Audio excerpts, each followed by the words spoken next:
போது அம்மா மக்கள் முன்னேற்ற கழகத்தை பற்றி கேளுங்க.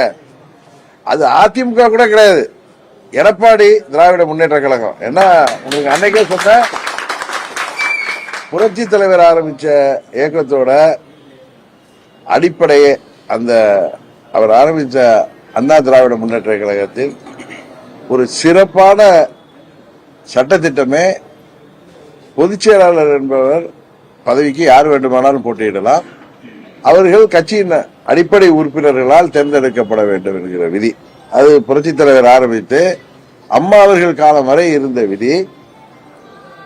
அண்ணன் பழனிசாமி கைங்கரியத்தால் அந்த விதியே மாற்றப்பட்டு அந்த அடிப்படையே தகர்க்கப்பட்டு வேறு எந்த கட்சியிலும் இல்லாத ஒரு சிறப்பு விதியாக புரட்சி தலைவர் ஆரம்பித்த அம்மா அனைத்து இந்திய அண்ணா திராவிட முன்னேற்ற கழகத்தில் இருந்த அடிப்படை உறுப்பினர்கள் பொதுச் செயலாளரை தேர்ந்தெடுக்க வேண்டும். அதற்கான காரணமே புரட்சி தலைவரை திமுகவுக்காக பல ஆண்டுகள் உழைத்து 67 தேர்தலில் ஆட்சிக்கு வர 71 தேர்தலில் ஆட்சிக்கு வர காரணமாக இருந்த புரட்சி தலைவரை வெறும் ஒரு 2000 பேரை கையில் வைத்துக் கொண்டு அன்றைக்கு அவர் வெளியேற்றப்பட்டார்.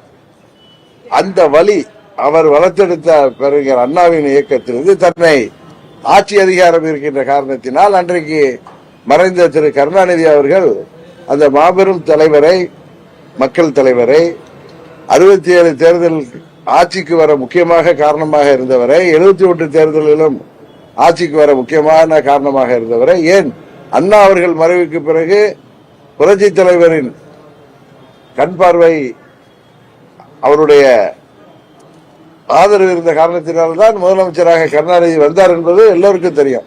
ஆனால் அவரை புரட்சி தலைவர்கள் கட்சியில் கணக்கு கேட்ட காரணத்துக்காக பொருளாளர் இருந்தபோது அவரை ஜஸ்ட் லைக் தட் அவரை கட்சியை விட்டு நீக்கினார்கள். அதனாலதான் அந்த வழிதான் அவர் கட்சியை ஆரம்பித்த பொழுது அடிப்படை உறுப்பினர்கள் தான் பொதுச் செயலாளரை தேர்ந்தெடுக்க வேண்டும் அந்த ஒரு விதியை கொண்டு வந்தார்.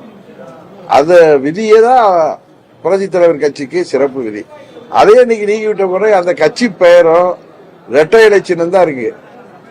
அதனால அது அதிமுக கிடையாது, அண்ணன் எடப்பாடி திராவிட முன்னேற்ற கழகம் தான்.